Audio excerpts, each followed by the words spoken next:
Muito bem, graças a Deus. Hoje é o quarto vídeo nessa peregrinação que nós estamos aqui na igreja de Matias 1.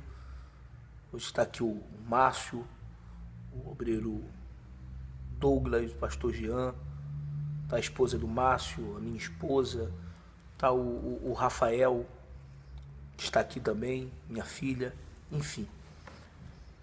Eu estava meditando agora há pouco, antes de realizar essa oração. Inclusive, se você quiser preparar um copo com água, fique à vontade, daqui a pouco nós iremos orar, a oração da meia-noite. Mas eu estava analisando e o que aconteceu com Abraão acontece hoje com muitas pessoas. Muitas pessoas se desanimam. Abraão se desanimou. Deus, dentre tudo que Deus tinha pedido para Abraão, que esse era o segredo. Deus pedia, Abraão executava. Sai da tua terra. Ele saiu. Larga a tua parentela. Ele largou. Vai à terra que eu ainda irei te mostrar. Mas no decorrer desse percurso, Abraão se entristeceu. Porque de todas as promessas que Deus tinha feito a ele, Abraão ainda não tinha visto o filho, que era o sonho. E era a dúvida de Abraão. Como é que Deus diz que eu vou ser pai de uma inumerosa nação, se o meu servo é o meu herdeiro? Cadê o meu filho? Deus aparece para Abraão e repreende ele. É como se fosse, rapaz, eu sou o Deus que te tirou lá de Ur, dos caldeus. Eu vou multiplicar a tua descendência. Abraão responde a Deus: Senhor, mas como é que eu sei? Como é que eu sei que o Senhor vai fazer isso? É o que muitos perguntam. É o que muitos que participam ou estão se decidindo em ir para o altar se perguntam: será que isso é verdade? Será que os testemunhos que nós acompanhamos é verdade? Será que a igreja não paga essas pessoas? Será que é verdade tudo que o pastor está falando todos os dias na igreja? Será que de fato existe uma bênção aos que fazem o que Abraão fez? Obedecer em tudo? Deus fez um pacto com Abraão. Como é que eu sei, Senhor, que o Senhor vai me abençoar? Tá bom, Abraão. Pega um novilho, pega um cabrito, pega algumas pombas, corta no meio. Isso era um ritual, era uma prática de pacto, de aliança. Naquela época, quando as pessoas queriam fazer uma sociedade, um acordo, era feito assim. Se cortava um animal no meio, as duas pessoas que estavam envolvidas naquele pacto teriam que passar dentre os animais, selando ali um compromisso. Quem desonrasse, quem não cumprisse aquilo, o sujeito lesado, ele teria a ordem de fazer a mesma coisa que foi feito com o animal, cortar no meio. Isso era um pacto que era feito no passado. Só que o interessante, eu estava até comentando com o Márcio, foi ontem, né, Márcio? Eu estava comentando com o Márcio, nós fomos lá em Porto Alegre, que nesse pacto se envolve duas ou mais pessoas. Só que nesse pacto, só quem participou foi Deus. Abraão ficou a madrugada toda espantando as aves de rapina, porque ele tinha feito um sacrifício. E Deus, no final do dia, no final da madrugada, desceu como fogo no meio do sacrifício, firmando ali um pacto, uma aliança. O engraçado, Abraão não passou. Abraão, nessa aliança, desse pacto, não fez pacto com Deus. Por quê? Eis a pergunta. Porque ali Deus estava só provando para Abraão que ele era Deus. Tu quer uma prova? Está aqui a prova. E a prova são os testemunhos. Os testemunhos que você acompanha. Tá bom, pastor, mas num pacto não é os dois? É.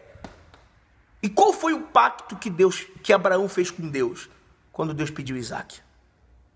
Ali, Abraão teria que provar que de fato tinha uma aliança com Deus. E é o que tem que acontecer.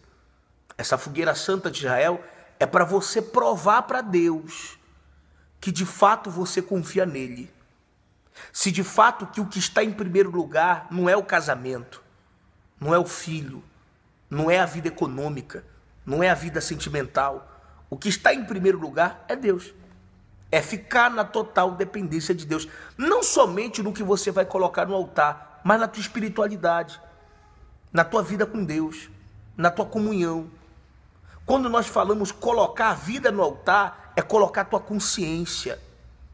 Que mesmo de repente você fazendo o maior sacrifício no altar, mas do que adianta? Do que adianta você colocar o que Deus te pede no altar imaterial, porque tu já sabe o caminho é o sacrifício, mas se você continua sendo a mesma pessoa. Deus não tem somente te pedido sacrifícios monetários, algo específico no altar. Não, ele tem falado com você para você abandonar a mentira, para você abandonar a mágoa, para você abandonar a vida errada, para você abandonar o sentimento. Deus, ele quer você. E é o que tem que acontecer nessa fogueira santa de Israel. Vamos falar com Deus. Senhor Deus e Pai, nós nos apresentamos diante do teu altar, para que o Senhor venha visitar agora o povo de Matias 1. Obreiros, jovens, evangelistas, membros, que estão vivendo essa fé. Não somente os que estão vivendo, porque nós sabemos que existem aqueles que resistem à tua voz. Mesmo que nós venhamos orar por elas, não vai acontecer nada, mas eu incluo a minha oração por elas.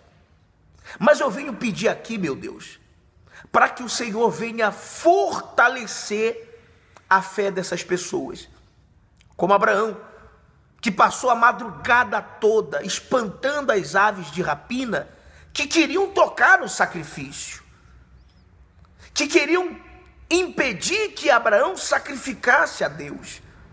E de repente é o que tem acontecido, meu Deus. O diabo tem trabalhado para que a pessoa venha tocar naquilo que Deus pediu. O diabo tem trabalhado usando pessoas para tentar colocar o sentimento, a dúvida, o medo. Mas nós amarramos isso, meu Pai, e determinamos que não somente o que o Senhor tem pedido, mas iremos colocar no altar a nossa vida. E por consequência, nós herdaremos a promessa que foi dada a Abraão e para os seus filhos. Porque os que vivem a fé, Senhor, são filhos de Abraão. Então, que o Senhor venha ser com o teu povo. Abençoa, meu Pai, aqueles que estão passando por lutas, por dificuldade. Visita agora os presídios, as casas de detenção, os leprosários, os hospitais. Visite a cada rua, a cada beco, a cada esquina de Canoas, daqui do bairro de Matias. E que aonde há uma pessoa sofrendo, meu Pai, que o Senhor venha trazer para a tua casa, para que nós, obreiros, jovens, evangelistas, possamos cuidar dessas pessoas. Pois eu abençoo tudo e a todos. Consagra, meu Senhor, o copo com água. Essa pessoa que tem participado desta oração, tem bebido dessa água, que o Senhor venha colocar do teu poder, da tua unção, em nome do Senhor Jesus. E quem crê, diga amém. Graças a Deus.